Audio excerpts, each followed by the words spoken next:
Welcome दोस्तों, कैसे हो आप लोग। I hope you are doing well and fine. I am also doing well and fine. Start करते हैं हम लोग का लेक्चर नंबर 25। इसके पहले लेक्चर नंबर 24 तक हम लोग ने कंप्लीट कर लिया है। IRRM इज स्टार्टेड, ठीक है। क्वेश्चन नंबर 1 हो गया, 2 हो गया, 3 हो गया, 7 हो गया। कैप ऑप्शन जो था उसका पूरा लॉजिक हम लोग ने देख लिया। फ्लोर ऑप्शन क्या होता है वो भी हम लोग ने देख लिया।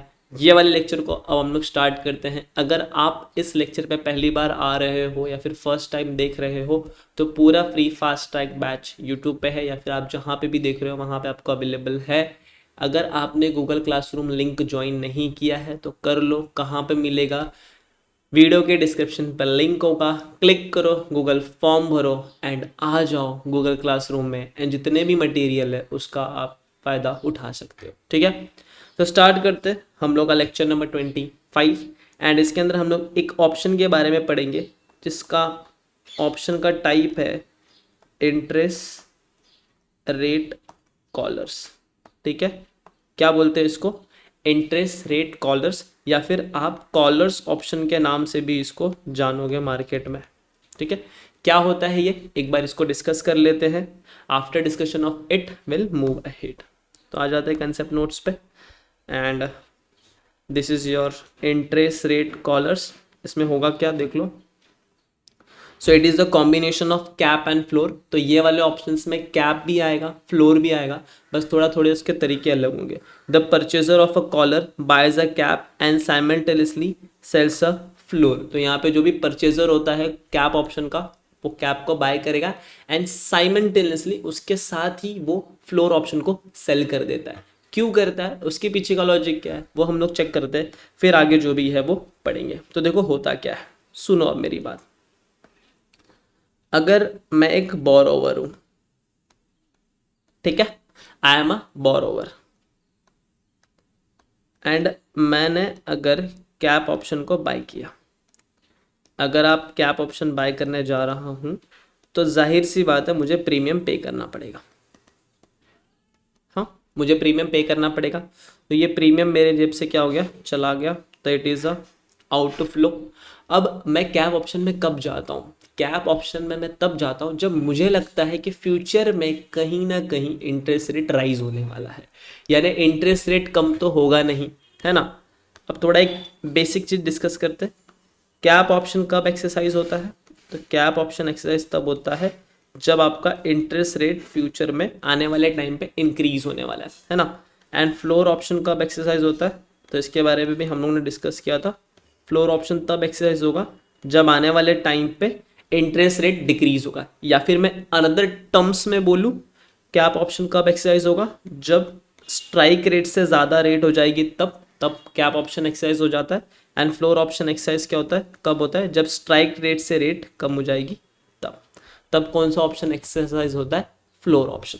तो now I am a borrower and I think कि फ्यूचर में इंटरेस्ट रेट बढ़ने वाला है, ठीक है। ऐसा मुझे लगता है। किसको लगता है? मुझे लगता है। तो मैं क्या करूँगा, मैं बोलूँगा ठीक है, एट अ 10% स्ट्राइक रेट मैं एक कैप ऑप्शन बाय कर लेता हूँ, ठीक है।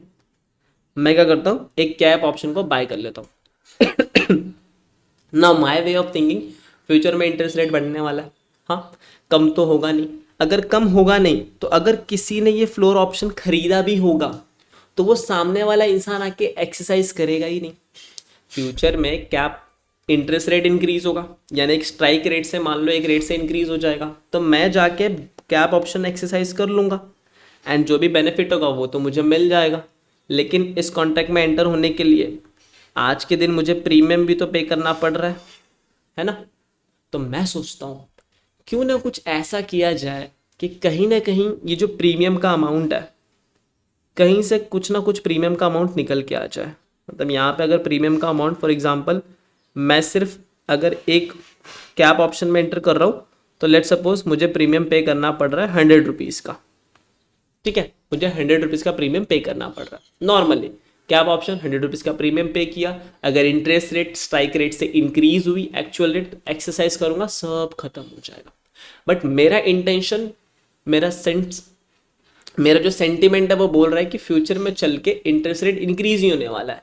यानी अगर किसी इंसान ने ये फ्लोर ऑप्शन खरीदा होगा तो वो एक्सरसाइज होगा ही नहीं। क्यों? क्योंकि फ्लोर ऑप्शन कब एक्सरसाइज होता है? जब इंटरेस्ट रेट डिक्रीज होता है तब। बट इंटरेस्ट रेट तो डिक्रीज होने वाला नहीं है, मेरा ऐसा मानना है, फ्यूचर में इंक्रीज ही होगा। Got it? तो मैं क्या करता हूँ, सेफर मैं बोलता हूँ कि क्यों ना हम लोग इस चीज़ का फ़ायदा उठा लें। अगर फ्लोर ऑप्शन फ्यूचर में एक्सरसाइज होगा ही नहीं, क्यों नहीं होगा? क्योंकि मुझे ऐसा लग रहा है इंटरेस्ट रेट डिक्रीज नहीं होगा। जब इंटरेस्ट रेट एक रेट से स्ट्राइक रेट से डिक्रीज नहीं होगा तो ऑप्शन एक्सरसाइज नहीं होगा, और जब फ्लोर ऑप्शन एक्सरसाइज होगा ही नहीं तो सामने वाला पर्सन पैसा भी नहीं मांगेगा। तो हम लोग क्या करते हैं, फ्लोर ऑप्शन को सेल कर देते हैं। क्या करते हैं? सेल। एंड जब आप फ्लोर ऑप्शन को सेल करोगे ना, तो सेल करने पे प्रीमियम पे नहीं करना पड़ता, प्रीमियम मिलता है, क्योंकि हम फ्लोर ऑप्शन सेल कर रहे हैं। जब भी आप सेल करोगे आपको प्रीमियम मिलेगा। तो लेट सपोज प्रीमियम मिल गया ₹50 का, और यहाँ पे अगर आप देखोगे तो मैंने क्या कर लिया, एक साइमल्टेनियसली फ्लोर ऑप्शन का कॉन्ट्रैक्ट एंटर किया, वहाँ से मुझे ₹50 का इनफ्लो आ गया। ठीक है, ₹50 का क्या हो गया, ₹100 आउटफ्लो गया था, ₹50 इनफ्लो आ गया। एंड जो नेट मेरे जेब से पैसा गया इस ऑप्शन कॉन्ट्रैक्ट में आने के लिए, वो सिर्फ कितना गया, ₹50 ही गया। ये मैंने एक क्या कर लिया, सेफर साइड में चला गया। बट ये तो सर एक एजम्पशन है, अगर इंटरेस्ट रेट इंक्रीज हुआ तभी फायदा होगा। बट इसका एक ड्रॉबैक भी तो है, अगर इंटरेस्ट रेट डिक्रीज हो गया तब क्या होगा? तो डोंट वरी, मैंने एक एग्जांपल लिया है, उस एग्जांपल को हम लोग सॉल्व करेंगे। एंड अगर इंटरेस्ट रेट इंक्रीज हुआ तो क्या होगा वो भी हम डिस्कस करेंगे, एंड अगर इंटरेस्ट रेट डिक्रीज हुआ तो क्या होगा वो भी हम डिस्कस करेंगे। हम दोनों सिनारियो डिस्कस करेंगे, डोंट वरी अबाउट दैट करके। ठीक है, तो ये जो बायर ऑफ ऑप्शन होता है वो अपना थोड़ा दिमाग लगाता है और वो सोचता है, उसको लगता है कि इंटरेस्ट रेट इंक्रीज होगा। तो देखो अगर इंटरेस्ट रेट इंक्रीज हो गया तो ₹50 के प्रीमियम में उसने कहीं ना कहीं ये कैप ऑप्शन बाय भी कर लिया एंड वो प्रॉफिट में होके चला गया। अगर सेकेंड सिनारियो, लेट सपोज इसका ये जो प्रीमियम है अगर इसको ज़ीरो करना है तो क्या करना पड़ेगा? सीधी सी बात है, जो कैप ऑप्शन के ऊपर प्रीमियम पे है वो इक्वल होना चाहिए जो फ्लोर ऑप्शन के ऊपर प्रीमियम रिसीव्ड हो रहा है। अगर ये दोनों के दोनों इक्वल हो गए तो कहीं ना कहीं प्रीमियम जीरो हो गया। लेट्स सपोज जेब से गया ₹100 एंड जेब में आया ₹100, तो मैं बोलूँगा मेरा जो प्रीमियम था वो कितना हो गया, ज़ीरो हो गया। ठीक है, सिंपल समझा। Collar option as nothing but, अगर एक buyer of call option cap option है तो वो साइमल्टेनियसली फ्लोर ऑप्शन को सेल करेगा, उसका रिवर्स ट्रांजेक्शन बुक करेगा। सेल कैप ऑप्शन नहीं करेगा, सेल क्या करेगा, फ्लोर ऑप्शन। एंड अगर कोई बाय कर रहा है फ्लोर ऑप्शन तो साइमल्टेनियसली सेल करेगा कैप ऑप्शन। तो अनदर वे भी कर सकता है। आपके मॉड्यूल में जो लिखा है वो ये वाली चीजें लिखी है, बट इसका दूसरा वे भी हो सकता है, बाय करेगा कैप ऑप्शन, सेल करेगा फ्लोर ऑप्शन, बाय करेगा फ्लोर ऑप्शन तो सेल करेगा कैप ऑप्शन, क्योंकि सेल करने से ही प्रीमियम मिलेगा, तब जाके प्रीमियम का अमाउंट कम होगा। दोनों जगह पे अगर बाय करेगा तो प्रीमियम उसके जेब से और जाएगा, उसको अपना प्रीमियम का अमाउंट कम कर रहा है। ठीक है, जीरो कॉस्ट कब होगा, जीरो कॉस्ट कॉलर कब होता है? तो देखो अब ये जो हम लोग कैप ऑप्शन में एंटर करते हैं, फ्लोर ऑप्शन में एंटर करते हैं, उसका कॉस्ट होता है ना, वो cost is nothing but the premium amount. तो हम लोग बोलेंगे जो कॉलर है उसका कॉस्ट जीरो कब माना जाएगा, when the premium earned by selling a floor exactly offset the cap premium. तो अगर जो हम लोग फ्लोर ऑप्शन बेच रहे हैं उससे जो प्रीमियम आ रहा है वो एग्जैक्टली सेम है, ऑफसेट कर रहा है जो प्रीमियम हमको पे करना पड़ रहा है कैप ऑप्शन के ऊपर। ठीक है, अब ये वाला एक एग्जाम्पल है और ये एग्जाम्पल को हम लोग सॉल्व करते हैं, फिर हम लोग आके यहाँ पे रीड करेंगे। मैं आपको रीड कराऊंगा, डोंट वरी अबाउट इट, सारा चीज़ यहाँ पे लिखा हुआ है, बस एक बार देख लो कैसे क्या हो रहा है। एंड ये एग्जाम्पल में एक बार मैं लिख देता हूँ, केस 1,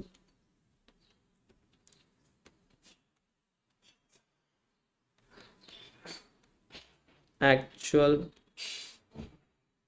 इंटरेस्ट रेट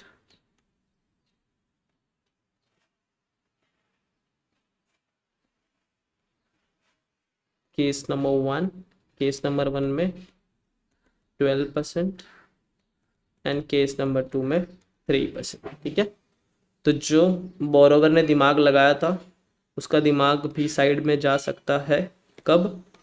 देखते हैं एग्जाम्पल को सॉल्व करके। ठीक है, चलो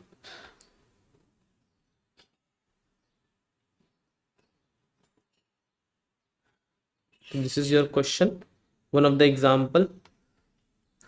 क्या लिखा है क्वेश्चन देखो, एक बोरोवर है who is enter into a interest rate collar, who buy cap, उसने कैप बाय किया at a cap rate, cap की रेट इज 10% है, ठीक है। यहाँ से मिस हो गई ना, यहाँ पे लिखी हुई, यहाँ से चली गई, कोई बात नहीं, आ गया। कैप रेट कितना है 10%, तो 10% is nothing but your strike rate. 10% क्या हो गया, 10% मेरा स्ट्राइक रेट हो गया, ठीक है। Bye paying a premium of 1% on notional amount, notional amount कितना है 10 लाख रुपीज, और कितना प्रीमियम पे किया 1%, यानी 10 लाख रुपीज का 1% निकालेंगे तो प्रीमियम का अमाउंट आ जाएगा। ये होने के बाद अल्सो सेल फ्लोर ऑप्शन, उसने फ्लोर ऑप्शन भी बेचा at a floor rate of 6%। Floor option कितने पे बेचा, 6% पे बेचा, 6% पे नहीं बेचा, प्रीमियम जो था वो 0.5% है, फ्लोर रेट जो फ्लोर ऑप्शन का स्ट्राइक रेट है वो कितना है 6% है, ठीक है, on a notional amount of 10 lakh and premium कितना है 0.5%। अब एक्चुअल इंटरेस्ट रेट हो गई केस नंबर 1 में 12% एंड केस नंबर 2 में 3%। तो एक बार हम लोग जब 12% की रेट हो गई तो उसे कितना पैसा उसके जेब में आएगा वो एक अमाउंट चेकआउट करते हैं, एंड अगर 3% हो गया तो कितना पैसा उसके जेब में आया वो भी हम लोग चेकआउट करेंगे, ठीक है। तो देखो सबसे पहले हम लोग ये निकाल लेते हैं स्टेप 1 में कि प्रीमियम का अमाउंट कितना आएगा, ठीक है। तो प्रीमियम का amount is nothing but cap option पे कितना प्रीमियम था वो निकालेंगे।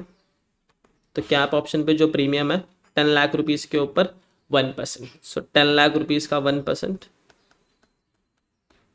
10 लाख रुपीज़ का 1% इज नथिंग बट योर 10,000। तो 10,000 क्या हो गया, पेड हो गया। इतना पे करना पड़ा क्योंकि आप कैप ऑप्शन बाय कर रहे हो। उसके बाद आएगा फ्लोर ऑप्शन, फ्लोर ऑप्शन के केस में चेकआउट कर लेते हैं 10 लाख रुपीज़ के ऊपर फ्लोर ऑप्शन 0.5%, तो यहाँ पे आ जाएगा 0.5% एंड इसका आंसर आ जाएगा 5,000। और ये 5,000 हम लोगों को क्या होगा, रिसीव होगा। क्यों रिसीव होगा, क्योंकि हम लोग फ्लोर ऑप्शन सेल कर रहे हैं, तो जो सामने वाला बायर होगा वो हम लोग को प्रीमियम पे करेगा, ऐसे करके। एंड जब ये दोनों का आप डिफरेंस निकालोगे, दोनों का डिफरेंस आएगा 5,000 एंड ये एक्चुअल अमाउंट क्या हुआ, पॉकेट से गया। Got it, simple. अब हम लोग सिनारियो डिस्कस करते हैं, केस नंबर 1 जहाँ पे जो एक्चुअल इंटरेस्ट रेट है, जो एक्चुअल इंटरेस्ट रेट है वो कितना हो गया 12% हो गया, ठीक है। एक्चुअल इंटरेस्ट रेट कितना हो गया 12% हो गया। तो दोनों की सिनारियो हम लोगों को एनालाइज करना पड़ेगा, कैप ऑप्शन और फ्लोर ऑप्शन, फिर एक फाइनल सेटलमेंट अमाउंट भी हम लोग निकालेंगे। तो हम लोग क्या करते हैं, ये चेक करते हैं कि कैप ऑप्शन एक्सरसाइज होगा कि नहीं होगा। सबसे पहले ये चेक कर लेते हैं। तो देखो सिंपल सी बात है, 10% की रेट थी, ठीक है, 10% का कैप रेट है एंड कितना हो गया एक्चुअल इंटरेस्ट 12%। यानी लॉजिकली सोचो तो मुझे लोन लेने जाना है, ऑप्शन के अंदर लोन मिल रहा है 10% पे एंड मार्केट में मिल रहा है 12% पे, तो क्या मैं लूँगा, कहाँ पे लूँगा फिर लोन, वो बताओ। वापस बोल रहा हूँ, लिख के बताता हूँ लाइन ड्रॉ करके, नहीं समझे एग्जाम में तो ऐसे लाइन ड्रॉ कर लेना। जो स्ट्राइक रेट है वो 10% है एंड जो मार्केट में रेट हो गई वो 12% हो गई एंड मैं लोन लेने जा रहा हूँ। ऑप्शन के अंदर 10% पे मिलेगा, मार्केट में कितने में मिलेगा 12% पे, तो कहाँ जाके लूँगा, सीधी सी बात है ना, ऑप्शन वाला रेट एक्सरसाइज कर लूँगा, है ना। तो यहाँ पे कैप ऑप्शन के अंदर ये हो जाएगा एक्सरसाइज, मतलब when your actual rate is greater than strike rate और I can say 12% is greater than 10%, तो इस केस में ऑप्शन क्या हो जाएगा, एक्सरसाइज हो जाएगा, ठीक है। कितना डिफरेंशियल अमाउंट हम लोग को मिलेगा, तो हम लोग फाइंड आउट कर लेते हैं कितना differential rate, how much we earn. So differential rate मिलेगा 12% माइनस 10% इज नथिंग बट 2% का अर्निंग हम लोग को कैप ऑप्शन में हो जाएगा। क्लियर है यहाँ तक, यस क्लियर है। सेकेंड चीज निकालते हैं, फ्लोर ऑप्शन में देखते हैं क्या ये ऑप्शन एक्सरसाइज होगा। तो फ्लोर ऑप्शन में हम लोग को अब ऐसे चलना पड़ेगा, फ्लोर रेट कितना है 6%, यानी कि लाइन ड्रॉ करके बता देता हूँ, जो स्ट्राइक रेट है वो 6% है एंड एक्चुअल जो रेट हो गई वो हो गई 12% की, ठीक है। तो अब हम लोग को सामने वाले के पर्सपेक्ट से सोचना पड़ेगा। जो बायर था, बायर के पास ऑप्शन है कि वो इन्वेस्ट कर सकता है या तो 6% में फ्लोर ऑप्शन के अंदर या तो 12% में मार्केट के पास। तो सीधी सी बात है वो कहाँ चल जाएगा, मार्केट में चल जाएगा एंड 12% पे क्या करेगा, इन्वेस्ट करेगा। तो क्या वो यहाँ पे फ्लोर ऑप्शन को एक्सरसाइज करेगा, no, the person will not exercise the option. तो इस केस में क्या हो जाएगा, ऑप्शन एक्सरसाइज नहीं होगा। और यहाँ पे क्या हो गया, when your actual rate is greater than strike rate means 12% is greater than 10%, तो in this case option exercise होगा क्या? नहीं होगा, ऑप्शन इज नॉट एक्सरसाइज। तो क्या कुछ डिफरेंशियल रेट आएगा? नहीं, डिफरेंशियल रेट कुछ भी नहीं आएगा, जीरो आएगा। कुछ भी आएगा क्या? नहीं, क्या आएगा? Zero. Got it this thing? Yes, clear. अब हम लोग को निकालना है सेटलमेंट अमाउंट, तो सेटलमेंट अमाउंट हम लोग निकालेंगे। तो देखो 2% कैप ऑप्शन से मिल रहा है एंड फ्लोर ऑप्शन पे 0% जाएगा, एकदम simple and clear. 2% cap option से मिलेगा, ठीक है, एंड फ्लोर ऑप्शन एक्सरसाइज हुआ ही नहीं, और मैंने तो फ्लोर ऑप्शन सेल किया था ना। अगर ये फ्लोर ऑप्शन एक्सरसाइज होता तो मुझे मेरे जेब से पैसा देना पड़ता, क्योंकि मैं सेलर ऑफ ऑप्शन था, है ना, बायर ऑफ ऑप्शन नहीं था। बायर ऑफ ऑप्शन को पैसे मिलते, सेलर ऑफ ऑप्शन को पैसे देने पड़ते, क्योंकि बायर एक्सरसाइज करता है। तो यहाँ पे देखा जाए तो 2% मेरे जेब में कैप ऑप्शन से आया एंड फ्लोर ऑप्शन से 0% गया, यानी कुछ गया ही नहीं। तो इनडायरेक्टली देखोगे तो जो भी नॉमिनल अमाउंट था उस पर 2% आया, 0% गया, एंड DTM डिवाइड कर देंगे अगर डेट वगैरह है। तो यहाँ पे कोई डेट वगैरह तो है नहीं, तो इसको एक पल के लिए साइड में रखते हैं। एंड जो हम लोग का प्रिंसिपल अमाउंट था वो कितना था? 10 लाख रुपीज़। तो हम लोग बोलेंगे 10 लाख रुपीज़, 10 लाख रुपीज़ का multiply by 2% which is somewhere around 20,000। तो ये 20,000 क्या आ गया हम लोग का? एक तरह से क्या आ गया? एक तरह से सेटलमेंट अमाउंट आ गया, ठीक है। So this 20,000 is nothing but your settlement amount. और अगर आपको इंडिविजुअल सेटलमेंट अमाउंट निकालना है, आप इंडिविजुअल भी निकाल सकते हो। इंडिविजुअल कैसे निकालोगे? एकदम सिंपल है, आप बोलोगे कि जो कैप ऑप्शन है, कैप ऑप्शन के अंदर 2% मुझे मिलेगा, तो आप बोलोगे 10 लाख रुपीज़, 10 लाख रुपीज़ का 2% विच इज़ नथिंग बट 20,000। याद रखना, कॉलर ऑप्शन के अंदर आपको एक जगह पे प्रॉफिट होगा, मतलब दोनों ऑप्शन एक्सरसाइज नहीं होगा, एक ही ऑप्शन एक्सरसाइज होता है कॉलर ऑप्शन के अंदर। ऐसा नहीं कि कैप ऑप्शन भी एक्सरसाइज हो जाए, फ्लोर ऑप्शन भी एक्सरसाइज हो जाए, ऐसा नहीं होगा, ज़्यादातर चांसेस एक ही होता है। तो यहाँ से आपको 20,000 मिला कैप ऑप्शन के अंदर, you will get your 20,000 where from cap option, and floor option के अंदर 0 रुपीज़ पे करना पड़ा, ठीक है। तो इसको भी आप सॉल्व करोगे, 20,000 जेब में आया, 0 रुपीज़ पे करना पड़ा, तो 20,000 इज योर सेटलमेंट अमाउंट। तो इसको इनडायरेक्टली हम लोग ने ऐसा लिख दिया, क्या लिखा? n multiply by 2%। अब ये जो 2% था ये कहाँ से आया था? ये यहाँ से आया था, 12 माइनस 10%, और ये जो डिफरेंस है ये तो 0 का 0 ही है, ठीक है। Got it? सिंपल, एकदम सिंपल। समझा कैसे सेटलमेंट आता है? ठीक है, डन। तो एक काम करो, आप पहले कंसेप्ट नोट्स पे आओ एंड देखो ये एग्जाम्पल तो सेम है एज इट इज़, इसमें कुछ चेंज नहीं है। फिर स्टेप नंबर 1 में कैप ऑप्शन पे अमाउंट निकाल लेते हैं 10,000, फ्लोर ऑप्शन पे अमाउंट पे करेंगे 5,000, तो नेट में 5,000 पे किया, ठीक है। रेट में रेट डिफरेंस निकालेंगे, settlement amount when actual rate will become how much? 12%। तो सेम चीज़ कॉल ऑप्शन एक्सरसाइज होगा क्या? Yes, actual rate if greater than strike rate in case of cap option. मैं कॉल ऑप्शन बोल रहा हूँ, understand करो कि कैप ऑप्शन है, ठीक है। वर्ड्स को लेके ना ज़्यादा ये मत हो जाया करो, हाइपर नहीं होना है वर्ड्स को लेके। अंडरस्टैंड करो कि जो कंसेप्चुअल चीज़ है वो समझ में आ रही है कि नहीं आ रही, क्योंकि बेसिक चीज़ तो वही है। तो कैप ऑप्शन अगर actual rate is greater than strike rate तो एक्सरसाइज करेंगे, रेट डिफरेंस कितना आएगा? 2%। एंड फ्लोर ऑप्शन के अंदर अगर एक्चुअल रेट ज़्यादा है 12% ग्रेटर देन 10%, एक्सरसाइज नहीं करेंगे तो कोई भी रेट डिफरेंस मिलेगा क्या? नहीं मिलेगा, यानी सामने वाले को कुछ भी पे करना नहीं है। तो हम लोग बोलेंगे सेटलमेंट अमाउंट एक तरह से क्या हो गया? 2% मिलेगा, 0% देना पड़ेगा, तो माइनस करेंगे जो पैसा जेब से जाएगा, और इसको आप सॉल्व करोगे तो आंसर कितना आएगा? 20,000 इज योर सेटलमेंट अमाउंट। अब ये तो हो गया चालाकी जो बोरोवर ने किया। अगर उसका सेंटिमेंट, अगर उसका प्रेडिक्शन सही गया तो, अगर रेट इंक्रीज हुआ तो, बट मान लो रेट इंक्रीज ना होके जो उसने सोचा नहीं था वो हो गया, यानी ये जो फ्लोर रेट उसने रखा था, जो उसने फ्लोर ऑप्शन बेचा था 6% के रेट पे, मार्केट में एक्चुअल हो गया 3% का रेट। अब इस केस में उसको लॉस होना ही है, क्योंकि उसने जैसा सोचा था वैसा नहीं होगा एंड उल्टा हो जाए। तो उल्टा होके कैसा होगा वो एक बार देख लो, वापस मैं बताता हूँ आप लोगों को। अब सपोज करो कि जो रेट हो गया, वीडियो ऑडियो वीडियो या एवरीथिंग इज क्लियर, ठीक है। तो जो रेट हो गया सर आप ऐसे आने के बाद बीच में देखते ऑडियो वीडियो क्लियर है, कभी कभी समझ में आता है, ऐसा लगता है मुझे कि शायद वीडियो पॉज हो गया, बट ठीक है, एवरीथिंग इज गुड। सो मान लो रेट हो गई 3%, ठीक है, yes sir, rate is now 3%। समझाओ अब क्या होगा, क्योंकि अब हमारा जो बोरोवर चालाक बन रहा था अब उसकी सारी चालाकी निकलेगी। देखो कैसे, हम लोग सबसे पहले जाते हैं कैप ऑप्शन के बारे में, ठीक है, लाइन ड्रॉ करके आपको समझाता हूँ। स्ट्राइक रेट कितनी थी, 10%।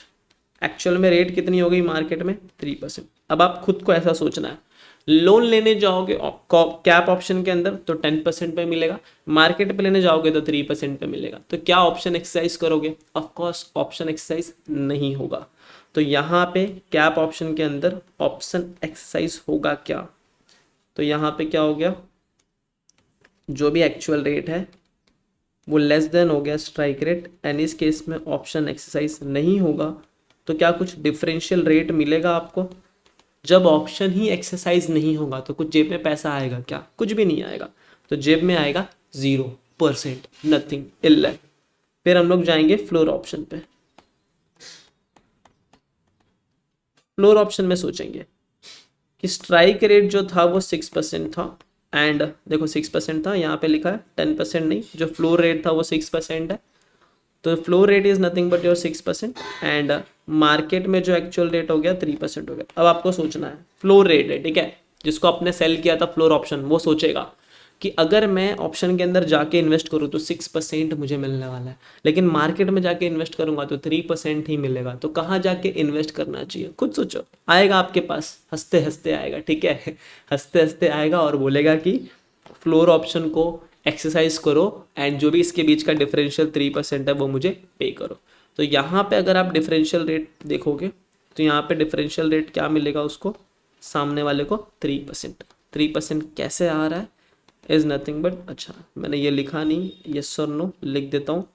Actual rate is less than your strike rate, that is 6%, sorry my bad, that is 3% is less than 6%। हाँ, अग्री। तो यहाँ पे ऑप्शन एक्सरसाइज होगा, यस, एंड जो डिफरेंशियल रेट आएगा, that differential rate is nothing but your 6% minus 3%, which is 3%। अब हम लोग निकालते हैं पेमेंट। तो पेमेंट उसी तरह निकलेगा कि my notional amount is this.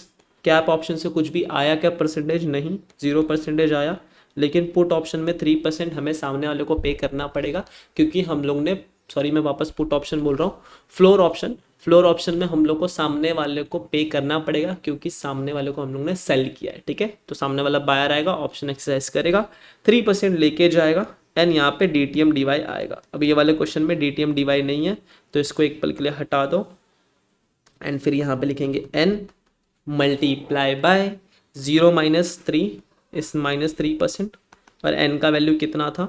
n का वैल्यू था 10 lakh rupees. So 10 lakh rupees multiply by -3%, which is nothing but -30,000, ठीक है। तो इतना पैसा अब उसका लॉस हो गया। तो अगर जैसा प्रिडिक्शन था, अगर उस वे में चीज़ें चलती तो he will be in the profit, but वैसा नहीं चला तो ये 30,000 का लॉस हो गया। तो दोनों होते, plus and minus both should be there करके, ठीक है। तो यही सेम चीज़ यहाँ पे सेकेंड केस में भी लिखी हुई है, दैट अगर रेट हो जाता है 3% का तो कैप ऑप्शन में क्या होगा, एक्सरसाइज नहीं होगा, एंड रेट डिफरेंस क्या हो जाएगा, 0, एंड फ्लोर ऑप्शन एक्सरसाइज होगा, रेट डिफरेंस कितना आएगा, 3%, एंड ये आपका सेटलमेंट अमाउंट आ जाएगा 10 lakh multiply by 0-3% is nothing but 30,000। ये हम लोग क्या कर रहे हैं, कैप माइनस फ्लोर पेमेंट कर रहे हैं। इन शॉर्ट, कैप से इतना मिलेगा, फ्लोर से इतना जाएगा। ये strike rate minus actual rate वो वाली चीज़ें नहीं है, वो हम लोग ने ऊपर यहाँ पे कर लिया, ठीक है, गॉट इट। एक बार चाहिए तो वीडियो पॉज कर करके आप पहले ये वाला इतना रीड कर लो, ठीक है, फिर मैं आगे बढ़ता हूँ। और अगर आप इसका प्रिंट आउट लेके रखे हो आपके आंखों के सामने तो you can read from there also.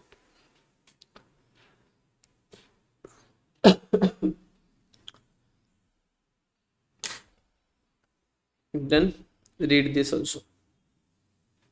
जब मैं आपको बोलूँ कि वीडियो पॉज करके रीड करो तो रीड किया करो, आपके बेनिफिट के लिए बोलता हूँ मैं। दिस ऑल्सो,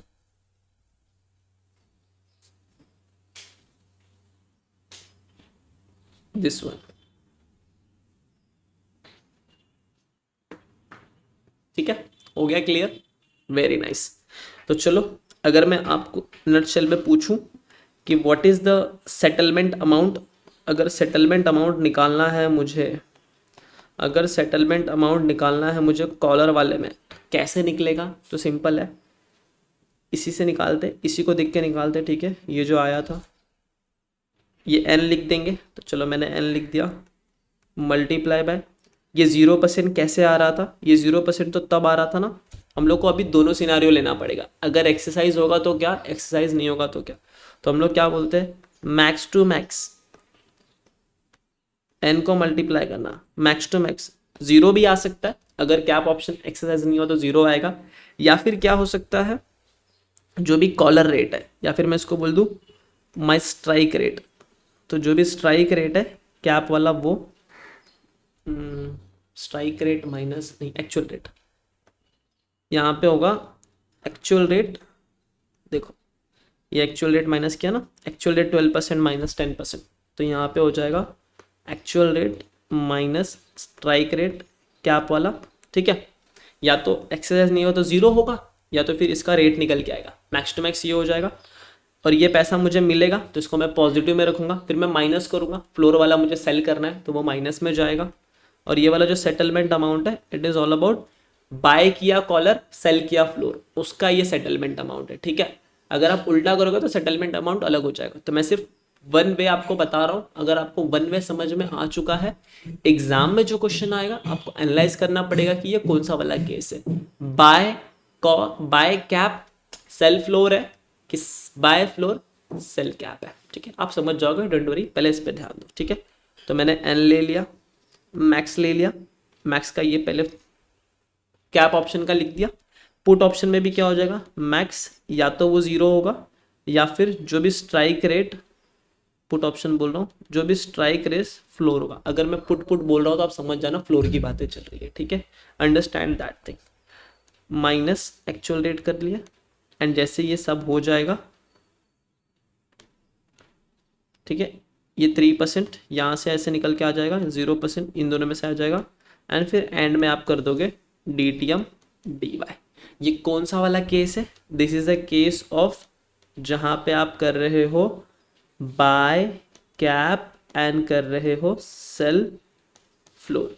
इसका दूसरा केस भी होगा जहाँ पे बाय फ्लोर सेल कैप होगा, तो इसको बस आपको रिवर्स करना पड़ेगा, उल्टा हो जाएगा, सारी चीज़ें थोड़ी उल्टी हो जाएगी। ठीक है, तो देखो सेम चीज यहाँ पे मैंने लिख दिया है, एक्चुअल अमाउंट ड्यू टू और ओड बाय बायर, एन लेंगे, मैक्स टू मैक्स जीरो या actual rate minus strike rate, कौन सा वाला, कैप वाला, इसमें से माइनस होगा max, zero strike rate floor minus actual rate, multiply by DTM DY, that's it for this. तो जो वहाँ पे लिखा था वो यहाँ पे लिख दिया, और ये वाला चीज़ किसके लिए है, ये वाला चीज़ है जहाँ पे आप बाय कर रहे हो कैप एंड सेल कर रहे हो फ्लोर।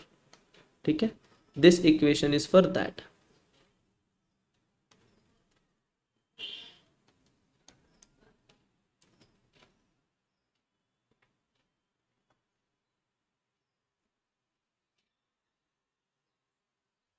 गॉट इट, एक बार चाहिए तो सिर्फ इतना रीड कर लो।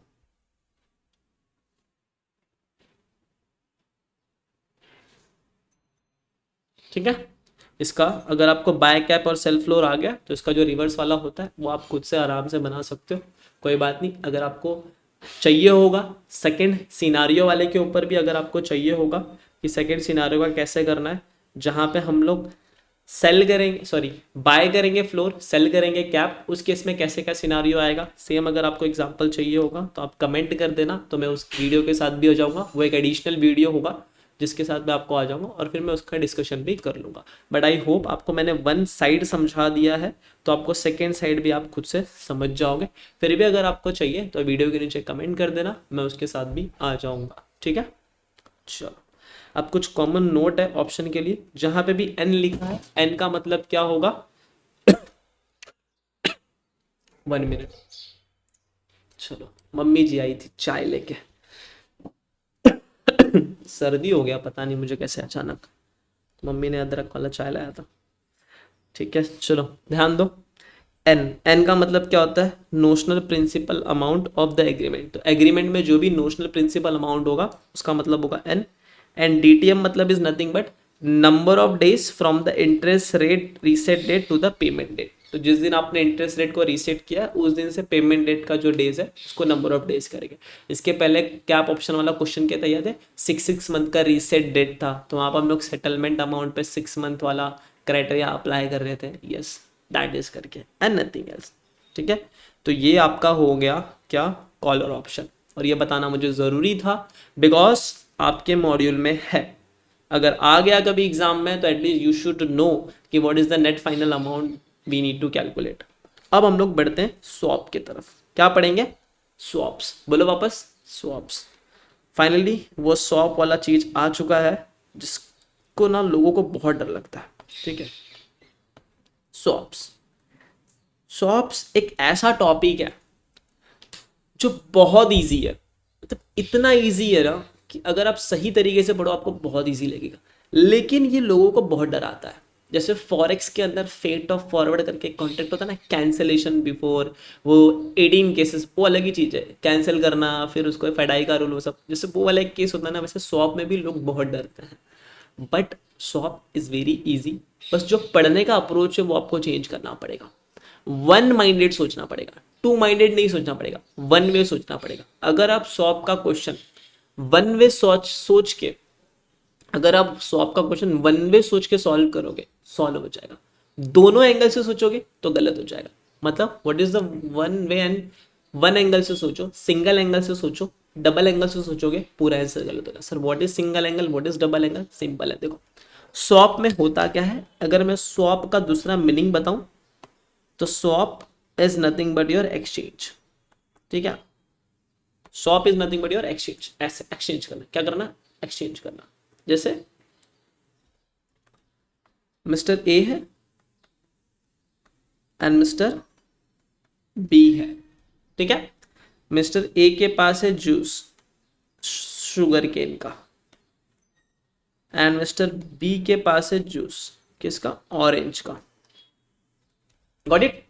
अब मैं बोलूं स्वैप कर दो, स्वैप मतलब एक्सचेंज कर दो, तो अब क्या होगा? जो मिस्टर बी है, जो मिस्टर बी है वो अपना ऑरेंज वाला जूस किसको दे देंगे? मिस्टर ए को दे देंगे। बस आपको ये वन एंगल तक रखना है। ठीक है, एंड दूसरे तरीके से क्या होगा? सेकंड एंगल में क्या हो जाएगा? जो मिस्टर ए है, जो मिस्टर ए है वो अपना जूस किसको दे देंगे? मिस्टर बी को। कौन सा वाला? शुगर केन वाला। केन की स्पेलिंग कैंसिल हो गई, छोड़ो वापस लिख देता हूँ, शुगर केन। अब ये जो टॉपिक मैं समझाने जा रहा हूँ एकदम ध्यान से इत्मीनान से समझना। जहाँ भी आपने अपना फोकस हटाया पूरा स्वैप नहीं समझेगा। ठीक है, एंड ये बहुत one of the very critical topic है। समझ गया तो बहुत अच्छे से समझ जाएगा, नहीं समझा तो आपको वापस से ये वीडियो रिवाइंड करके देखना पड़ेगा। ठीक है, तो वन टाइम देखो, अच्छे से देखो, समझ जाओ। तो स्वैप एकदम सिंपल वर्ड्स। मिस्टर ए के पास शुगर केन का जूस था, मिस्टर बी के पास ऑरेंज का जूस था, लोगों ने स्वैप कर लिया। स्वैप बोले तो एक्सचेंज कर लो, अपने अपने प्रोडक्ट को एक्सचेंज करो। तो मिस्टर बी ने क्या कर दिया? ऑरेंज का जूस किसको दे दिया? मिस्टर ए को। एंड मिस्टर ए ने क्या किया? शुगर केन का जूस किसको दे दिया? मिस्टर बी को। That's it. इसी को हम लोग क्या बोलते हैं? स्वैप बोलते हैं। बस इतना सिंपल था सर, इतना सिंपल था। अब अगर मैं बोलूं मिस्टर ए ने मिस्टर बी को शुगर केन का जूस दिया है, ठीक है, तो बदले में उनको क्या मिला? बदले में मिला ऑरेंज जूस। बस इसी को बोलते हैं वन एंगल सोचना। वन एंगल में क्या सोचोगे कि जो मिस्टर ए है he give what he give. Mister A ने क्या दिया? मिस्टर ए ने दिया शुगर केन का जूस, तो उन्होंने दिया शुगर केन। ठीक है, किसको दिया? मिस्टर बी को दिया। And he receives what he receive? He receive orange juice. कहां से? मिस्टर बी से। बस इतना ही तक, इतना ही तक आपको एग्जाम में भी सोचना है, एंड इसी को बोलते हैं वन एंगल। ठीक है, इसमें डबल एंगल क्या होगा? डबल एंगल कुछ नहीं। अब फिर मिस्टर बी का डायग्राम बनाओ, मिस्टर बी का बना दो। कि ठीक है मिस्टर बी, लो मैं बना के दिखाता हूँ, वीडियो चालू है ना, हाँ चालू है। Mister B is, mister B ने गिव किया, मिस्टर ए ने रिसीव किया, मिस्टर बी गिव करेगा तो रिसीव भी करेगा। क्या मिस्टर बी ने रिसीव किया, तो मिस्टर बी को रिसीव हुआ शुगर कैन, है ना, तो मिस्टर बी को रिसीव हुआ शुगर केन, कहाँ से, मिस्टर ए से। And what he give orange to whom, mister A. तो अब इसी को भी बोलेंगे, इस ये भी देखा जाए तो मिस्टर बी के एंगल से क्या है, 1 एंगल। अब पता है प्रॉब्लम कहाँ होती है, प्रॉब्लम होती है जब आप इसको ना मिक्स कर देते हो। क्या कर देते हो, मिक्स करके कुछ ऐसे बनाते हो, एकदम मस्त बनाते हो। अभी देखो मैं बनाने के बाद ना मुझे भी नहीं समझेगा और शायद आपको भी नहीं समझेगा। ए ने बी को दिया, बी ने ए को दिया, क्या दिया, शुगर केन, फिर यहाँ से क्या आया, ऑरेंज आया। अब इसके अंदर ना पूरा बन जाता है भेल, क्योंकि ये तो चलो इजी है कि शुगर केन दिया, बी से मिला ऑरेंज का जूस, ऐसे ही कुछ है, हाँ ठीक है, ये तो एकदम इजी है कि एक प्रोडक्ट दिया एक प्रोडक्ट लिया। बट जब आप स्वैप का क्वेश्चन करोगे ना तो उसमें ऐसा नहीं होता, उसमें अलग ही चीजें होती हैं कि ए के पास ऑलरेडी कुछ लाइबिलिटी है, वो पर्टिकुलर लाइबिलिटी बैंक को पे करेगा, फिर वो पर्टिकुलर लाइबिलिटी किसी और से लेगा, फिर जो दूसरी की लाइबिलिटी है वो पे करेगा। 3 चीजें बोली बनी, क्या बोली, ए जो है फॉर एग्जाम्पल, ए को फॉर एग्जाम्पल एकदम छोटा सा एग्जाम्पल देता हूँ, समझ के अभी तो अच्छी बात है, नहीं समझा तो कोई बात नहीं। ए के ऊपर लाइबिलिटी है कि वो फिक्स रेट पे करते हैं, ठीक है, कौन, ए, गॉट इट, एकदम सिंपल। एंड ये उनकी क्या है, लाइबिलिटी है, ठीक है। अभी के लिए मैं ये वाला चीज हटा रहा हूं एक चीज समझाने के लिए। एंड वो चाहते हैं, what he wants floating rate, और उनको चाहिए फ्लोटिंग रेट। अब दिख रहा तो बहुत अच्छा है, फिक्स्ड पे कर रहे हैं, चाहिए फ्लोटिंग, मतलब फ्लोटिंग चाहिए, फिक्स किसी और को ट्रांसफर करना, तो देखने में तो एकदम इजी है, फिक्स्ड यहां से निकल के बी के पास जाएगा, बी से निकल के यहां पे आएगा, एकदम इजी दिख रहा। बट इन रियल लाइफ क्या होता है पता है, लाइबिलिटी का पेमेंट ट्रांसफर हो रहा है, लाइबिलिटी नहीं सामने वाले के पास जा रही है। ये तो जूस दे दिया सामने वाले को, सामने वाला पी के मस्त आराम भी कर लिया, बट इन रियल लाइफ ये जो फाइनेंशियल इंस्ट्रूमेंट वाले ट्रांजेक्शन होते हैं उसमें ऐसा नहीं होता। उसमें क्या होगा पता है, ए के ऊपर ना 3 बर्डन्स है। कौन कौन से 3 बर्डन है पता है, जब वो स्वैप करेगा ना तो फिक्स रेट तो पे करना ही है, तो सबसे पहला जो फिक्स रेट है वो बैंक से लिया है, वो बैंक को करना पड़ेगा पेमेंट, तो पहला लायबिलिटी तो ये आ गया। फिर दूसरा, व्हाट डू वांट टू पे, फ्लोटिंग, तो वो पे करेंगे फ्लोटिंग, ये दूसरा लायबिलिटी आ गया। फिर तीसरा लायबिलिटी, अब रिसीव भी तो करना पड़ेगा, ये जो फिक्स वाली लायबिलिटी है वो तो किसी और के सर पे चढ़ा रहे हैं, तो ये वाला जो रिसीव करेंगे फिक्स्ड। देखा, 3 ट्रांजेक्शन आ गए, ऊपर तो दिख रहा था बस एक। इसलिए मैंने बोला कभी भी स्वैप करना है 1 एंगल से सॉल्व करेंगे, पूरा क्वेश्चन सॉल्व होगा। जहां डबल एंगल में गए पूरा क्वेश्चन खत्म। तो कभी भी स्वैप का क्वेश्चन आपके एग्जाम में आए या फिर रियल लाइफ में आए, 1 एंगल बनाओ, 1 एंगल से सॉल्व करो, पूरा आंसर राइट होगा, सब कुछ ठीक होगा। जहां आप डबल एंगल में गए पूरा टेंशन आपके सर पे आ जाएगा, ठीक है। तो डबल एंगल फॉलो नहीं करना है, सिंपल 1 एंगल फॉलो करना है। ये था आपका स्वैप इन अ नटशेल। अब स्वैप में होता क्या है, जो IRRM चैप्टर है, कौन सा, IRRM चैप्टर, IRRM चैप्टर, उसके अंदर स्वैप होता है। स्वैप का मतलब एकदम सिंपल सा समझ लो, एक लिमिटेड कंपनी है एंड बी लिमिटेड कंपनी है, ठीक है। एक सिंपल सा स्वैप बता रहा हूं, ए लिमिटेड कंपनी फिक्स पे कर रही है, बी लिमिटेड कंपनी फ्लोटिंग पे कर रही है। चलो बी लिमिटेड को अभी के लिए हटा दो पिक्चर से बाहर, जब बी लिमिटेड वाला क्वेश्चन आएगा तब मैं बी लिमिटेड को लाऊंगा।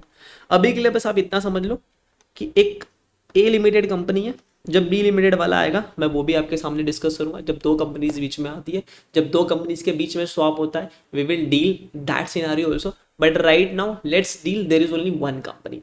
व्हाट कंपनी, 1 कंपनी, ठीक है। कौन सी कंपनी है? One company. And A limited right now is paying what? Fixed interest. कौन सा इंटरेस्ट पे कर रहा है ए लिमिटेड अभी के लिए? फिक्स इंटरेस्ट पे कर रहा है। नाउ ए लिमिटेड को क्या लग रहा है ना, अभी के डेट में ए लिमिटेड पे कर रहा है 10% का फिक्स इंटरेस्ट, लेट सपोज, ठीक है। और ए लिमिटेड को लग रहा है, ए लिमिटेड को लग रहा है कि फ्यूचर में ना इंटरेस्ट रेट कम होने वाला है, यानी 10% से कम होगा, और वो फ्लोटिंग में ही कम हो सकता है क्योंकि फ्लोटिंग ही फ्लक्चुएट होता है, फिक्स तो फिक्स होगा। A limited wants to go for a floating. क्या करना चाहता है? अब ए लिमिटेड क्या पे कर रहा है? Fix, but A limited wants to go for floating. अब ए लिमिटेड को चाहिए क्या? फ्लोटिंग चाहिए। यहां तक समझा? एकदम सिंपल बोला मैंने, कुछ इसके अंदर रॉकेट साइंस नहीं बोला। ए लिमिटेड अभी पे कर रहा है fixed, he wants to go for a floating. Reasons उसके पर्सनल रीजन भी हो सकते हैं, उसको फिक्स्ड पे कर करके उसको मजा नहीं आ रहा है एंड ये वांट कि नहीं मुझे तो फ्लोटिंग चाहिए, ठीक है, मैं फिक्स में खुश नहीं हूँ, उसको फ्लोटिंग रेट ऑफ इंटरेस्ट चाहिए। एंड द सेकेंड थिंग हो सकता है कि ही फील कि फ्लोटिंग के अंदर इंटरेस्ट रेट कम लगने वाला है एज कंपेयर टू फिक्स्ड। अब होगा क्या? ये जो मैं बता रहा हूं आपको, ये स्वैप अरेंज होता है between one person and this person can be any person, proprietary entity, partnership form, any person, one person and with bank, ठीक है। तो यहां पे एक पर्सन होगा और एक बैंक होगा। तो ए लिमिटेड क्या करेगा? ए लिमिटेड जाएगा बैंक के पास। किसके पास जाएगा? ए लिमिटेड बैंक के पास, और बैंक को बोलेगा bank listen to me, I am right now paying fixed, ठीक है, but I want floating payment. Simple, right now I am paying fix but I want floating का पेमेंट। तो बैंक क्या बोलेगा? कोई बात नहीं, आपको कौन सा इंटरेस्ट रेट पे करना है? फ्लोटिंग वाला ना, कोई बात नहीं, एक काम करते हैं, आप जो ये फिक्स पे कर रहे हो ना वो मैं आपको पे करके दूंगा, ठीक है, और जो फ्लोटिंग रेट से जो इंटरेस्ट का खर्चा आएगा ना वो आप पे कर देना। इनडायरेक्टली आपको वही चाहिए ना, क्योंकि ये जो फिक्स वाला रेट है ये मैं कैंसिल नहीं कर सकता, खत्म नहीं कर सकता। खत्म करना होता तो खत्म करके मैं डायरेक्ट फ्लोटिंग पे जंप कर लेता ना, बट सपोज करो सिनारियोज आर लाइक दैट कि I am not in a position to write it off करके, मैं इसको राइट ऑफ नहीं कर सकता। तो मैं क्या करूँगा, ये जो ए लिमिटेड है, सॉरी मैं नहीं, ए लिमिटेड का मैं एडवाइज़र हूँ, तो मैं ए लिमिटेड का एडवाइज़र क्या करूँगा, बैंक के पास जाऊँगा और बैंक को बोलूँगा, बैंक अरेंजमेंट करेगा, ठीक है। अब बैंक क्या बोलेगा? ए लिमिटेड आप एक काम करो, आप क्या करो, एक काम करो, आप पे कर देना फ्लोटिंग, जो आपको पे करना है आप वही पे करो, एंड मैं पे कर दूंगा फिक्स, क्योंकि इनडायरेक्टली आपको फ्लोटिंग पे करना है। तो एक काम करें, अरेंजमेंट करेंगे, स्वैप कर लेंगे, एंड बैंक किसका जिम्मेदारी ले लेगा? बैंक बोलेगा ठीक है don't worry, will make arrangement, जो भी फिक्स की लाइबिलिटी आएगी वो मैं पे करूंगा, यानी बैंक पे करेगी, और जो फ्लोटिंग वाली लाइबिलिटी आएगी वो आप पे कर लेना, और जो लाइबिलिटी का अमाउंट है वो नोशनल अमाउंट दोनों में फिक्स होगा, ठीक है। यहां तक समझा? स्वैप हो गया ना। किसके और किसके बीच में स्वैप हुआ? ए लिमिटेड और बैंक के बीच में स्वैप हो गया। ए लिमिटेड ने बैंक को बोला कि मैं फिक्स पे कर रहा हूँ, मुझे चाहिए फ्लोटिंग, तो बैंक ने बोला कोई बात नहीं, ए लिमिटेड आप एक काम करो, फ्लोटिंग पे करो, एंड जो बैंक है वो क्या पे कर लेगा? फिक्स पे करेगा। चलो, ये किसने अरेंजमेंट किया? ये अरेंजमेंट बैंक ने किया, एंड इस अरेंजमेंट को करने के लिए बैंक्स जो होते हैं वो पर्टिकुलर सर्टन चार्जेस भी ले सकते हैं खुद के लिए, ठीक है। अभी जो अरेंजमेंट हो रहा है वो सिर्फ ए लिमिटेड और बैंक के बीच में हो रहा है। याद रखना, कोई भी थर्ड पर्सन अभी तक एंटर नहीं हुआ है। यहाँ तक चीज़ें समझी? क्लियर है? डन है? यस। अब थोड़ा सा आगे बढ़ता हूँ। यूजुअली जो इंटरेस्ट का कैलकुलेशन होता है, ठीक है, उसके अंदर जो नंबर ऑफ डेज होते हैं अज्यूम किया जाता है, आपको एग्जाम में बता देंगे नंबर ऑफ डेज, अज्यूम किया जाता है कि ईच मंथ में जो नंबर ऑफ डेज होते हैं वो 30 डेज होते हैं। कितने डेज होते हैं? 30 डेज होते हैं, ठीक है, अज्यूम किया जाता है। तो पूरे ईयर में कितने नंबर ऑफ डेज हो जाएंगे? 360 डेज हो जाएंगे, ठीक है। ये मैंने फॉर नॉलेज पर्पस दिया। अब मैं एक काम करता हूँ, ये वाले चीज़ पे मैं वापस आऊँगा, बट इसके पहले थोड़ा कंसेप्ट नोट्स पढ़ लेते हैं, फिर मैं ये वाले चीज़ पे वापस आऊँगा और आपको एक चीज़ यहाँ से समझाऊँगा तो इस चीज़ को आप याद रखना, एग्जाम्पल याद रखना, ठीक है। चलो तो आते हैं, एक बार बस पढ़ लेता हूँ। इन an interest rate swap the parties, इसका एक दूसरा अरेंजमेंट भी होता है। ये मैं आपको फर्स्ट टाइप पढ़ा रहा हूँ ताकि एक पर्टिकुलर क्वेश्चन सॉल्व हो जाए। जब सेकंड टाइप आएगा मैं दूसरा टाइप भी पढ़ाऊंगा।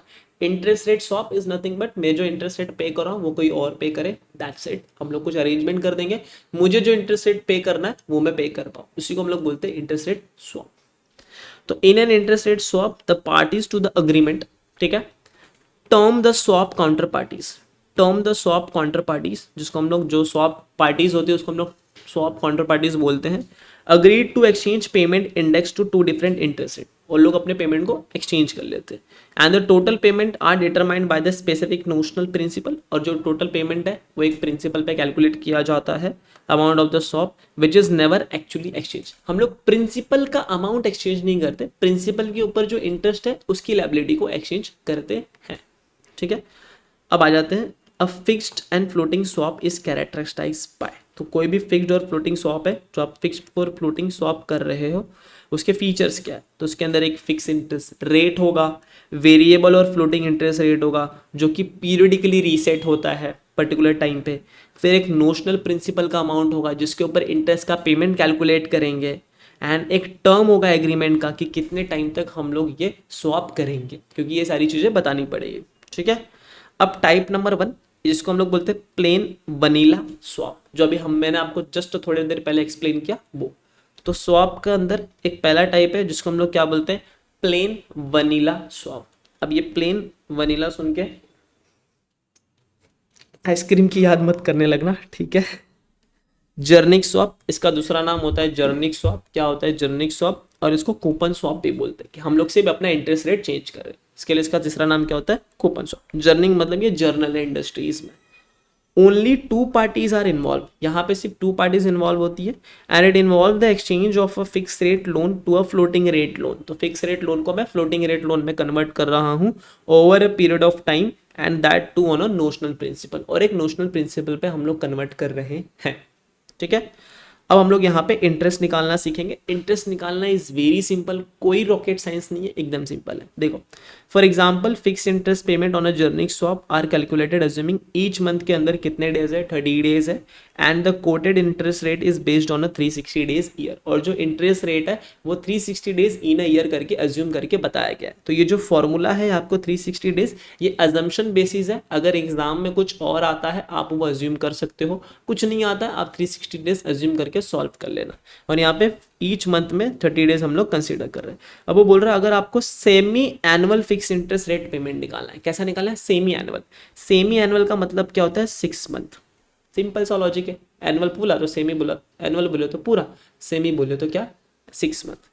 तो अगर मुझे 6 मंथ का इंटरेस्ट रेट निकालना है तो एकदम सिंपल है ना, मैं बोलूँगा जो भी नोशनल अमाउंट है उस पर रेट लगा लो, एंड फिक्स रेट है तो 180 डिवाइड बाई 360 कर दो, यही तो है, हो जाएगा सॉल्व।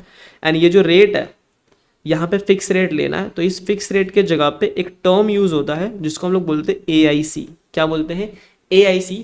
और ये AIC का फुल फॉर्म होता है ऑल इन कॉस्ट, और ये फिक्स रेट वाले पे करते हैं, ठीक है। तो यहाँ पे जो यूज होता है, given all in cost of a swap, swap का जो ऑल इन कॉस्ट आ रहा है, the semi annual fix rate payment is nothing but N AIC 180 by 360। इसके बाद जस्ट इसका एक एग्जाम्पल भी है, हम लोग वो भी सॉल्व करेंगे। नॉट एग्जाम्पल, एक पर्टिकुलर क्वेश्चन है वो रीड करेंगे, फिर इसी में जस्ट पुटअप करके वो मैं आपको सॉल्व करके भी बताऊंगा, फिर एक चीज़ आपको समझाऊंगा, उसके बाद हम लोग नेट अमाउंट भी निकालेंगे, ठीक है। तो it is an AIC 180 divide by this करके, तो एकदम सिंपल है। नोशनल अमाउंट ले लिया, जो भी रेट था वो ले लिया, एंड 180 डिवाइड बाय 360 कर दिया। यहाँ पे परसेंटेज में आएगा, ये बात याद रखना है। तो अगर चाहिए तो मैं यहाँ पे परसेंटेज लगा देता हूँ, किसको आप परसेंटेज में लिखो, एंड सॉल्व करते टाइम परसेंटेज का बटन प्रेस करो। चाहिए तो ब्रैकेट में वो भी लिख देता हूँ, press percentage button also. And चाहिए तो आप अगर इसको डेसिमल्स में लिखोगे तो आपका आंसर डायरेक्टली आ जाएगा, तो आपको वहाँ पे टेंशन लेने की ज़रूरत नहीं है। तो if you want just write down in a decimals, तो directly you can calculate your answers, ठीक है, डन। चलो तो एक काम करते हैं, क्यों करना कन्फ्यूज़न क्रिएट, चलेगा, आप समझदार हो उतने, डोंट वरी। अब देखो एन का मतलब क्या होता है, denote the notional principal amount to the agreement, ठीक है। And AIC is nothing but denote what, fix rate. तो AIC is nothing but your fix rate. अगर एग्जाम में आपको फिक्स रेट डायरेक्ट दे दे, इसका मतलब आप समझ जाना वो AIC ही है। AIC की जगह फिक्स रेट दिया है तो यूज करना AIC। एंड अगर आपको फ्लोटिंग निकालना है तो एकदम सिंपल है, फ्लोटिंग रेट रिसिप्ट। देखो ये आप पे करोगे, क्योंकि क्या बोल रहे हैं, फिक्स रेट मुझे नहीं पे करना, मुझे फिक्स रेट सामने वाले को पे कराना है। तो फिक्स रेट पेमेंट होगा, फिक्स रेट पेमेंट वुड भी, तो सामने वाले जो फिक्स रेट पेमेंट होगा वो ये निकल के आएगा। एंड फ्लोटिंग रेट रिसिप्ट होगा वो कैसे, वो भी सेम है। आप नोशनल अमाउंट लोगे, जो भी फ्लोटिंग रेट होगा उससे मल्टीप्लाई कर देंगे, एंड यहाँ पे भी क्या आ जाएगा, डेट डिवाइड बाय 360। सिंपल है, वही यहाँ पे बस लिख दिया, N multiply by R D by 360, ठीक है। एंड जहाँ पे जो dt है वो डिनोट करेगा number of dates since the last settlement date. Last settlement date क्या था, वहाँ से लेके अब तक कितने डेज हो गए। एंड आर डिनोट करता है reference rate such as SOFR, ESTER, SONIA and MIBOR. क्योंकि यहाँ पे फ्लोटिंग चल रहा है तो ये फ्लोटिंग वाले रेट्स को डिनोट करेगा, ठीक है। ये सिंपल से फॉर्मूला है, इसमें कुछ डेरिवेशन बताने की जरूरत है ही नहीं, आपको सिर्फ इंटरेस्ट की इनकम निकालनी है। तो notional amount rate multiply by days किया, यहाँ पे भी रेट मल्टीप्लाई बाय डेज किया, बस यहाँ पे ये फिक्स रेट है और यहाँ पे फ्लोटिंग रेट है। यहाँ पे भी सेम चीज चाहिए तो आप लिख सकते हो, अरे ये क्या हो गया, तो मुझे इसको करने तो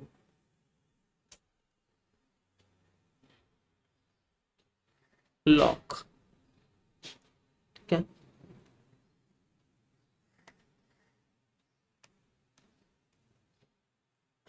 डन, तो यहाँ पे मैं लिख दिया, और अदरवाइज राइट इन डेसिमल्स तो मैं चाहिए तो यहाँ पे वो भी लिख देता हूँ, और राइट इन डेसिमल्स। अगर आप डेसिमल्स में लिखोगे तो भी आपका आंसर सॉल्व हो जाएगा।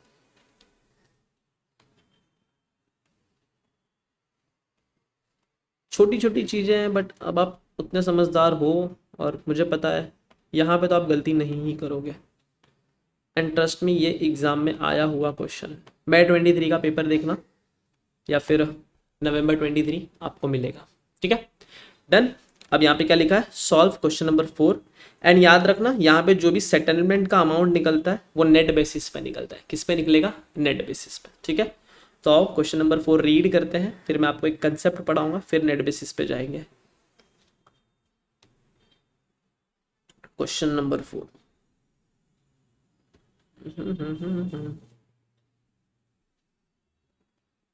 Let's come on to the question number 444, ठीक है।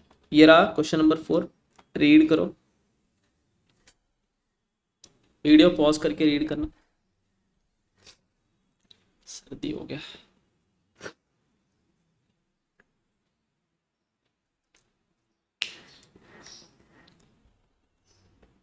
ठीक है, रीड कर लिया आप लोगों ने, चलो मैं रीड करता हूँ। Question number 4, suppose a dealer quotes, dealer ने कोट किया, क्या कोट किया, all in cost for a generic swap at 8% against 6 month SOFR flat. Flat लिखा है, वो बोल रहा है all in cost against 6 month SOFR, SOFR, मतलब AIC के बदले मैं फ्लोटिंग पे करूंगा, मतलब फ्लोटिंग मैं पे करना चाहता हूँ, AIC आप ले लो। इसका कहने का मतलब एकदम सिंपल है, एक डीलर ने कोट किया AIC for a generic swap, एक जर्निक स्वैप किया at 8% against 6 month SOFR rate, ठीक है। 8% against 6 month SOFR flat. And if the notional principal amount कितना है, $US $5 लाख, तो इसका नोशनल प्रिंसिपल अमाउंट है। एंड कैलकुलेट करना है सेमी एनुअल फिक्स पेमेंट, कि फिक्स पेमेंट कितना करना पड़ेगा semi annually. All in cost generic swap 8% against 6 month SOFR rate, ठीक है। And find the first floating rate payment for about if the 6 month period from the effective date of the swap settlement comprise 181 days. तो यहाँ पे 181 days consider करना है DT के जगह पे। एंड जो करस्पॉन्डिंग SOFR रेट है वो 6% है इफेक्टिव डेट ऑफ स्वैप के ऊपर। And in the two about if the settlement is on net basis, अगर सेटलमेंट नेट बेसिस पे है then how much a fix rate payer would pay the floating rate payer, ठीक है। तो यहाँ पे जो फिक्स रेट पेयर है वो 8% पे करेगा, एंड जो फ्लोटिंग रेट पेयर था सीधी सी बात है, वो फ्लोटिंग रेट पे करेगा विच इज 6%। तो सबसे पहले निकाल लेते हैं फिक्स पेमेंट कितना आ रहा है, फ्लोटिंग पेमेंट कितना आ रहा है, ठीक है। तो वो निकालना बहुत ज़रूरी है। तो ये बोल रहा है 8% फिक्स के बदले SOFR मिलेगा। Generic swap 8% again 6 month SOFR flat rate, ठीक है। तो पेमेंट करूंगा 8% का और ये इसको रिसीव करूंगा। तो आओ निकालते हैं फर्स्ट थिंग।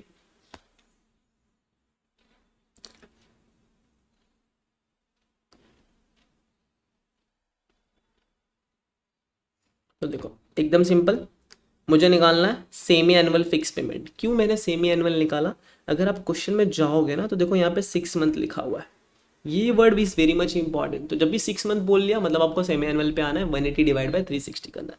एग्जाम में 9 मंथ बोला तो 270 डिवाइड बाय 360 करना, वो डेज का ध्यान रखना, ठीक है। तो यहाँ पे मैंने प्रिंसिपल ले लिया 5 लाख, 8% किया, 180 डिवाइड बाय 360 किया, फिर इसको सॉल्व किया, 55 lakh divide by 8%, 40,000 multiply by this divide by this. So 20,000 is a liability of fixed pair. ये फिक्स्ड पेयर की लाइबिलिटी है, कितनी है 20,000, ठीक है। एंड फ्लोटिंग रेट पेमेंट पे आ जाते हैं। फ्लोटिंग रेट पेमेंट भी same, an floating rate DT multiply by 360, 5 lakh आ गया, 6% का फ्लोटिंग रेट था, 181 डेज बोला भी था, ये देखो 181 डेज बोला है, तो 181 डेज ले लेंगे, डिवाइड बाय क्या करेंगे 360। जब आप इसको solve this multiply by this 30,000 आएगा, एंड इस पूरे को सॉल्व करेंगे तो आंसर कितना आ जाएगा 15083। ये जो 15083 है ये फ्लोटिंग रेट पेमेंट की लाइबिलिटी है। अब नेट बेसिस पे जाने से पहले थोड़ा एक कंसेप्ट आपको समझा देता हूँ, फिर आपका चीज हो जाएगा।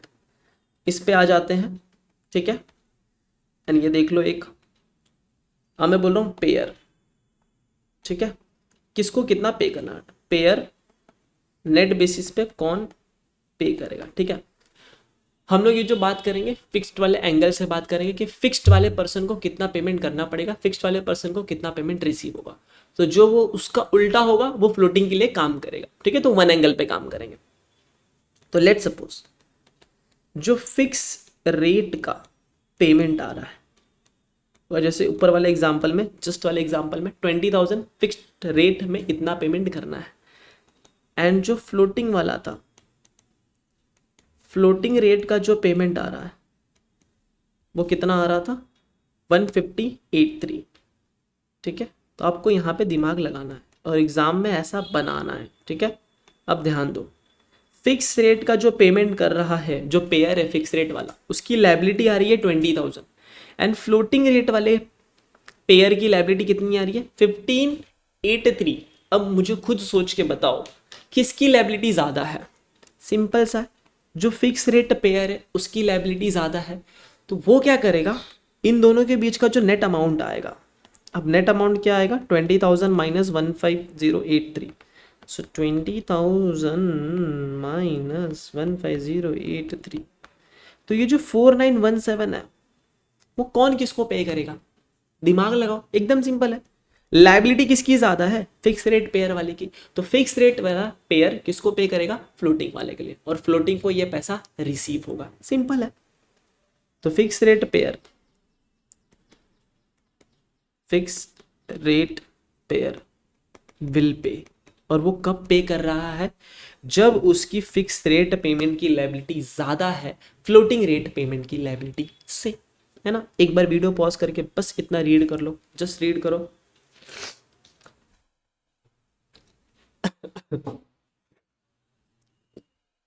किया, रीड किया, एकदम सिंपल है। फिक्स वाले की लायबिलिटी ज्यादा है, फ्लोटिंग वाले की कम है, तो डिफरेंस निकालेंगे। जिसकी लायबिलिटी कम है उसको पैसा मिल जाएगा, और जिसकी लायबिलिटी ज्यादा है वो सामने वाले को पैसा देगा। और आप ऐसा समझ लो ना, फिक्स वाला बोल रहा है इतना पैसा मुझे दे दे, बस आप समझ चुके हो, डोंट वरी, आगे मत आओ, इतना ही समझो पहले। जिसकी लायबिलिटी ज्यादा है वो नेट अमाउंट माइनस करेगा, जो नेट अमाउंट है जिसकी लायबिलिटी ज्यादा है वो सामने वाले को उतना पैसा पे करेगा। अनदर एग्जाम्पल देख लेते हैं, इसी का मैं उल्टा बनाता हूँ, ठीक है। Pair, fix rate pair,